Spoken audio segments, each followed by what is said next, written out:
안녕하세요. 오늘의 뉴스를 주제별로 요약해드리겠습니다. 첫 번째 주제는 보잉입니다. 보잉사는 33천 명의 파업 중인 노동자들에게 최종 및 최고의 제안을 제시했습니다. 이 제안은 4년 동안 30%의 임금 인상과 보너스 프로그램 복원을 포함하지만 조합이 요구하는 40% 임금 인상에는 미치지 못합니다. 조합은 보잉사가 직접 협상을 거부하고 조합원들 사이에 분열을 조장하려 한다고 비판했습니다. 두 번째 주제는 중국의 경제입니다. 중국 금융당국은 경제 성장을 촉진하기 위해 이자율을 인하하고 부동산 및 주식시장을 지원하는 경기 부양책을 발표했습니다. 최근 데이터는 중국 경제가 예상보다 빠르게 둔화되고 있음을 보여주며 주요 금융기관들은 올해 경제 성장률 전망을 하향 조정했습니다. 세 번째 주제는 미국 연방준비제도의 금리 인하 고려입니다. 미국 주식시장은 페드의 금리 인하 결정과 공장활동 데이터의 안정성 덕분에 소폭 상승했습니다. 페드 관계자들은 추가 금리 인하에 대한 지지를 표명했으며 투자자들은 연말까지 금리 인하를 예상하고 있습니다. 네 번째 주제는 일본의 중국에 대한 요청입니다.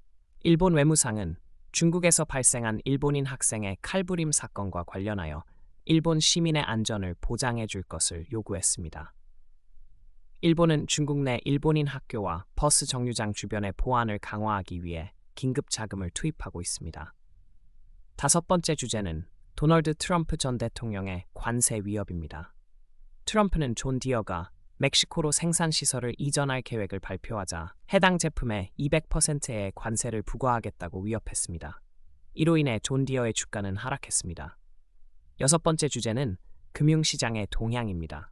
금값이 사상 최고치에 도달했으며 미국의 금리 인하 기대와 중국의 경기 부양책 등이 영향을 미쳤습니다.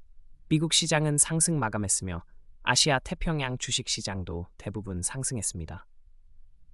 일곱 번째 주제는 텔레그램의 변화입니다. 텔레그램의 CEO가 프랑스에서 체포된 후 플랫폼의 안전과 사용자 개인정보 보호를 강화하기 위한 조치를 취하고 있습니다.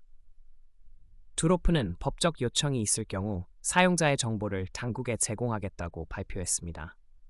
여덟 번째 주제는 쉐브론과 헤스의 인수합병입니다. 미국 연방거래위원회는 쉐브론이 헤스를 인수하는 거래를 승인할 것으로 예상하고 있습니다. 이 거래는 미국 석유 및 가스 산업에서 진행 중인 대규모 합병 중 하나입니다. 아홉 번째 주제는 동부 해안의 파업 위협입니다. 도크워커들이 파업을 위협하고 있어 기업들은 수입을 앞당기고 있습니다. JP 모건은 파업이 하루의 경제에 50억 달러의 비용을 초래할 것으로 추정하고 있습니다. 마지막으로 열 번째 주제는 카말라 해리스 부통령의 암호화폐 지원 약속입니다. 해리스는 월스트리트 기부자들에게 연설하며 대통령이 되면 암호화폐 산업에 친화적인 정책을 펼치겠다고 약속했습니다.